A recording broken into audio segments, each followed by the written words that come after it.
So I'm running a couple of circuits. I'm hooking up an exhaust fan that's got a thermostat control over there. So we got old knob and tube wiring up here. How knob and tube worked, you'd have a insulator right there with a wire in it, and it would run along the wall. I'm actually using a piece of knob and tube that's hot right there. But it runs along the wall, and every couple of feet you would have a insulator. On the opposite joist, you'll see one too. You would have neutral on one side, hot on the other. And that's how you would run them, parallel.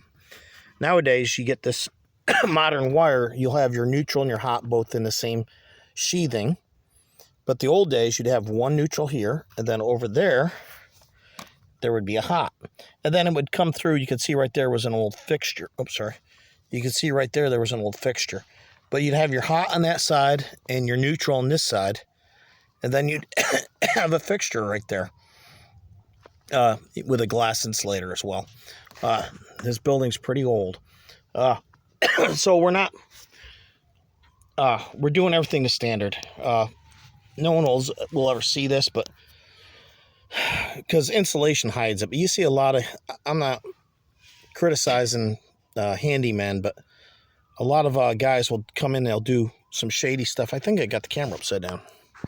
Yep, they'll have some shady stuff going on. This Romex is stapled. Everywhere as it goes, every couple feet you put a staple. It's got to be in a junction box. You can't just twist it together. I watched a gentleman do this a couple weeks ago in a guy's house. Twisted the wires together with electrical tape and tucked them in the wall, and then sheetrocked over it. So the rule is, if you're going to have wires spliced together, they have to be in a box. They can't use electrical tape. The box has to be nailed to the side to a structure. It can't just be loosely flopping around in the attic or the crawl space or the wall. It has to have a cover plate, which I have one right here. Ugh.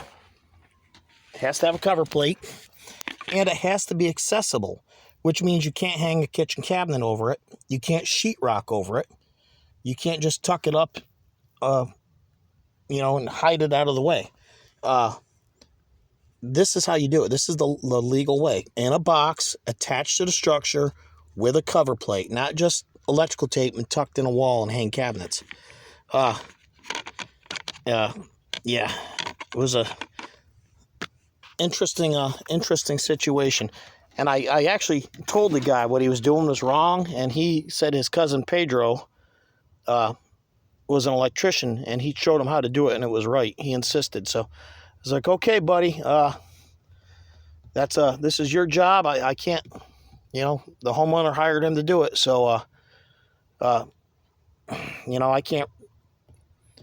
can't force him to do it the right way, but this is the right way.